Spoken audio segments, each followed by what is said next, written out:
Welcome to Resolve IBS and IBD Naturally. I'm Courtney Cowie, a nutrition therapy and functional diagnostic nutrition practitioner. If you are struggling with the symptoms of IBS or IBD and want to get to the root cause of your symptoms so you can take back your health through a whole person approach, this podcast is for you. Just a disclaimer that the information I'm presenting in this podcast is for educational purposes only and should not be taken as medical advice. You should always consult a qualified practitioner before making any changes to your health or medical regimen. That being said, let's get on with the show. So today I wanted to talk a little bit about simple, easy ways to optimize digestion that don't involve diet change necessarily. They don't involve taking more supplements or really any supplements at all. And on some level, some of the tools and tips I'm going to speak of are fairly common sense things that you might already have heard of or know about, and it might just serve as a good reminder to you that these are tips and tools that you can access at your meals and throughout the day to help strengthen your digestive system. And some of these things, and maybe actually really all of them, are going to involve the nervous system component of digestion, which is a huge component of overall health.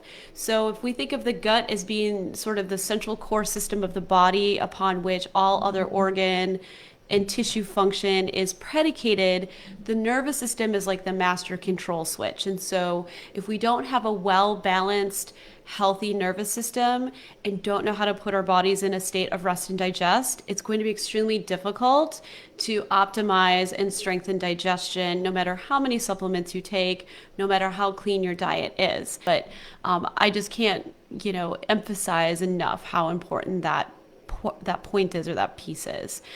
So let's talk a little bit about some strategies to optimize digestion. And I'll give you some ideas around how you can actually build these into your day or around your meals. Some of these things go all the way back to my basic training as a nutrition therapy practitioner, just very basic tools that I learned right from go. And some of these are things that I've come to realize have become more and more increasingly important over time working with clients and just in my own personal health journey. So the first tool I feel is super effective and does help to put the body in a state of rest and digest that you can do fairly quickly in the course of even just a couple minutes is a breathing practice. This could be just as simple as taking a few deep breaths right before a meal, which takes less than a minute. And to do this effectively, I actually would recommend, if this is a practice that you choose out of the list I'm about to go through, you start to train yourself into the habit of either when you go to sit down, cueing yourself time to take a few deep breaths and then begin to eat, or have some other kind of habit cue to do that. So let's just actually do that together here real quick if you're joining me live. So, essentially you want to make sure you have good posture when you're seated and about to eat your meal, because that's going to help facilitate a better breath that will go deeper into the diaphragm and really stimulate the parasympathetic nervous system, which is the side of the nervous system that promotes digestion. So go ahead and take a deep breath in, and always breathe in through your nose, okay? So in and out, and out through the mouth. You can also go out through the nose if you like. And again, in and out. And one more time, in and out.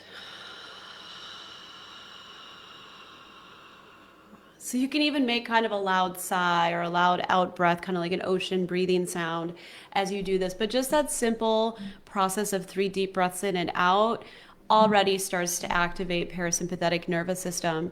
Now, some of you might be aware, I did publish this month, not too long ago, a mindful breathing guide, which has a lot more to offer in terms of breathing exercises. There are a number of different breathing exercises in there that are super effective at helping to train your nervous system to go into rest and digest. Again, whether you use these exercises before meals or you do them as a process of your daily morning routine or even before bed, I personally feel like what works best for most people is cueing themselves on a daily basis to incorporate 2 to 3 minutes of breathing 3 to 4 times a day. but really just start where you can. Honestly, I think the bookends of the day make sense because that's where we're more mindful. Anyhow, we're getting up, we're starting our day, we're often following a routine, and it's easy to build a bit of a breathing practice into that routine for just a couple minutes. Same thing with sitting down to eat. It's a trigger that can get you to think, okay, a couple of deep breaths to kind of set my body up to eat. That would be my recommendation. It doesn't have to be anything super time involved or long. It doesn't have to be a long time segment of the day. Just doing this throughout the day really does make a difference. So another practice that kind of goes hand in hand with breathing but is different that I feel really will optimize digestion whether you realize it or not is a practice of practicing gratitude. And this could look very different person to person. Sometimes people like to use a journal and actually write down 3 things every day they're grateful for. And I'm definitely a big fan of that. And again, if you're a person that's more structured in routine, I think, again, having a practice of doing that, typically morning or night works well, really does help over time to strengthen those neural pathways in the brain that optimize relaxation, rest and digest, and get your body into that sort of higher energy state that's going to just promote organ function optimization across the board. However, practicing gratitude could also just be as simple as making it into a game at the dinner table. If you eat with a partner or with kids at home, can you make a process of going around the table and having everyone at dinner review something that happened in their day and share that, right, as a group exercise? And you'd be surprised how much kids would love that type of exercise, how much fun it can be, and actually how much it does change the dynamic mood-wise at the table, especially if it's been a long day, it's been a stressful day, people are tired. It can really be a quick way to kind of bring things up to a higher state and optimize everybody's nervous system for digestion, quite frankly. It can even be a practice as simple as every time you're at a red light, remembering to think of one thing that happened recently, today, or just in your life in general you're grateful for. But, this again, the idea is to make it simple, doable, and pair it with some routine activity in your day you're already doing that will be easy to kind of piggyback this off of. I might just pause at this point and note that some of the principles I'm speaking of come from Atomic Habits by James Clear. It's an amazing book, and if you haven't read it, I highly, highly recommend it. If you are a type A, more structured, organized person, driven, likes to get things done, all the more I think you're going to love this book because he's got this very systematic way of looking at building positive change using habit building principles that will very much resonate if that's already something you're doing and it's in your wheelhouse. And even if that's not your style naturally, I still feel like it'll leave you with some really great thoughts and tips to mull over and practices to consider implementing into your life. But he talks in depth about just how to set up new habits based on behaviors you're already doing and making them doable and repeatable in an easy, effective way. So I wanted to put that out there. This next tip actually comes from my basic training as a nutrition therapy practitioner, and that's the practice of actually sitting on the floor or sitting on the ground when you eat. And this might sound a little strange because very few people do that, especially here in the United States. But if you've heard of the idea of earthing or grounding, where it's literally contacting the grass, the ground, the sand, right? Walking barefoot outside to kind of receive negative ions from the earth and promote, again, just health and good energy flow through the body. This isn't exactly like that, but it's sort of in that same vein of connecting more deeply to this grounding force of being on the floor, which energetically will help to settle the body. It'll help to, sitting on the floor will automatically, oftentimes at least, position us to sit in a more I'd say proper posture to eat. And so we're not slouching in a chair. We're not kind of like slumped over, right? Like we're almost forced often to sit up a little bit straighter and just, again, position ourselves in a way that helps to facilitate better digestion.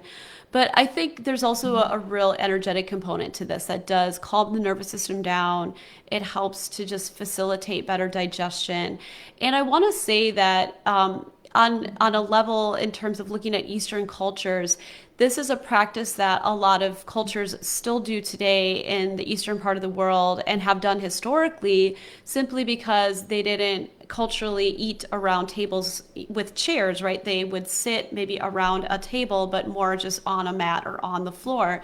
I know that when I lived in Japan many years ago, it's just a very cultural common practice over there for people to still sit on the floor. And typically it's a mat that you're sitting on, or if you go out to a traditional Japanese restaurant, they actually will have these long tables with essentially like a dugout underneath the table, and you're sitting on the floor on a mat with your feet kind of hanging down under the table. And that is just considered the norm. That's considered cultural practice. In Japanese homes, they actually often will have what's called a kotatsu, which is essentially a low to the ground table with a skirt on the edge of it that goes around, and then underneath the skirt and underneath the table is a heater. And so, unlike here in the United States, they don't have central air and central heating like we do. Their homes tend to be smaller and a little bit more box-like, I guess you could say. So they tend to utilize things like kotatsu in the winter to actually stay physically warm, and then incorporate that with their tradition of having meals together. And of course, just like many cultures, eating meals and the food and everything is very much part of the Japanese culture, but they very much have this practice of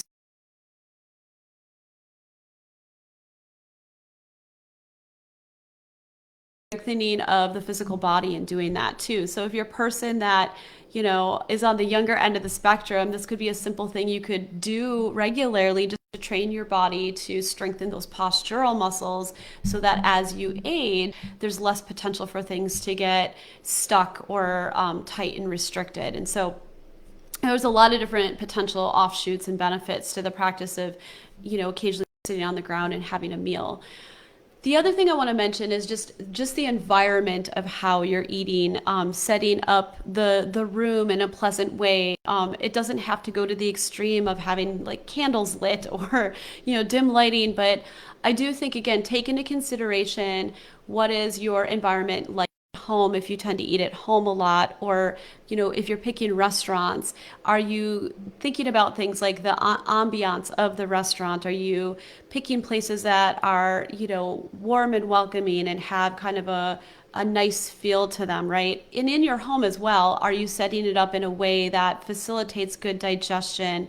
One of the things that's obvious but that we don't always do, or it can be hard to do in certain cases, is just even turning off outside stimulation, making sure the TV is off when you're eating, making sure your phone isn't near you when you're eating. Again, these become distractions that can start to stimulate the nervous system multiple directions, rather than putting it in rest and digest mode, where we can actually take in the food we're eating, concentrate on it, focus on it more fully, which automatically will help to promote better digestion. One of the simple things is just making sure that when you're eating in the company of your family or friends and family, you're mindfully trying to keep the conversation enjoyable, light. I think most of us go in with that aim if we're eating in a group setting, but it can be helpful just to think about on a regular basis getting together with people that you truly enjoy their company and you laugh a lot with, because just the process of eating together with a group like that will help to strengthen and improve your digestion.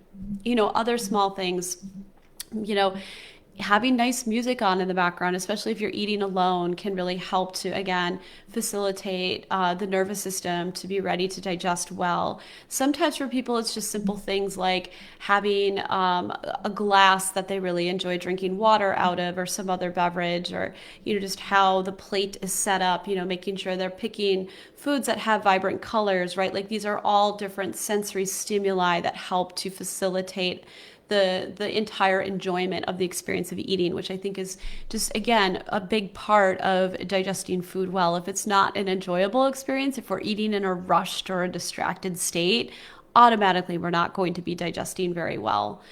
Another practice, and again, this is one that I feel is so hard for a lot of people, but so basic at the same time, is just chewing your food well.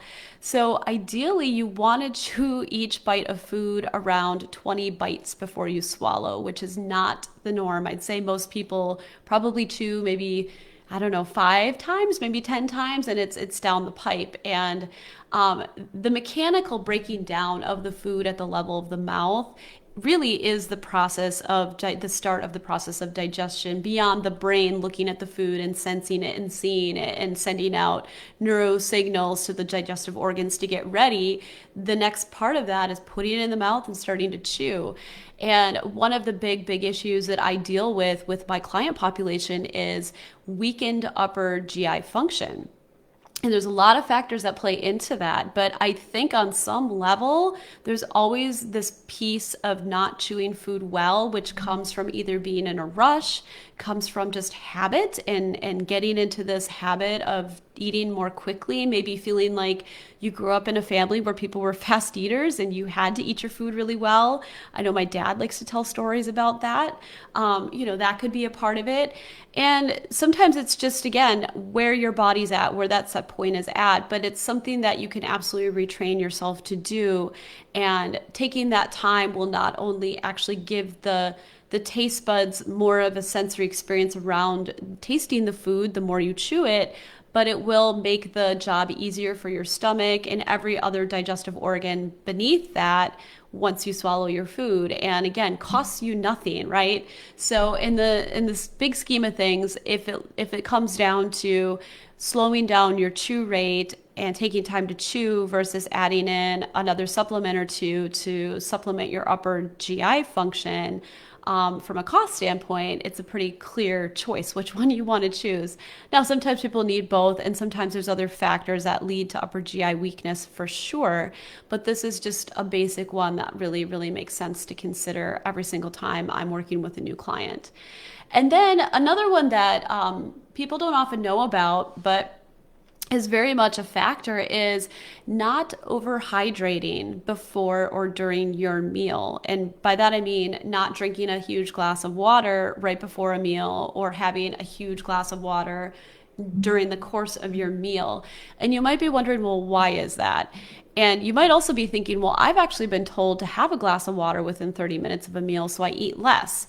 And I would argue that it is good to hydrate, and you certainly want to make sure you're taking in enough water every day. And definitely you can feel hungry when you're really thirsty. And so from that standpoint, it is important to make sure you're well hydrated to avoid unnecessary hunger pains.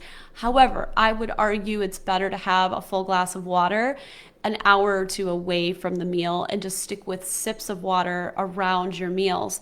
The reason why is because we want the stomach to produce robust amounts of what's called hydrochloric acid, which is the body's natural stomach acid that is produced when we eat to help chemically break down the food in our stomachs. And most of the time with upper GI dysfunction, one of the classic things I see is the stomach is not producing enough stomach acid. And I won't go into why that happens in today's post, but suffice to say, it's super common.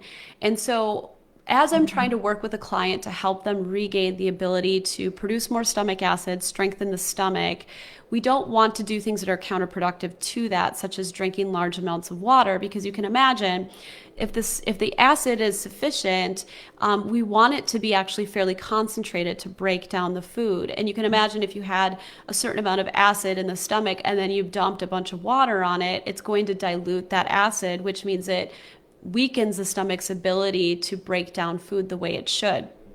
And this is essentially what happens when we're chugging a lot of water alongside our food. I often think sometimes people are drinking a lot at meals because they just don't take the time to hydrate in between meals during the day because they're too busy or they're too distracted or they're just not paying attention to their thirst cues.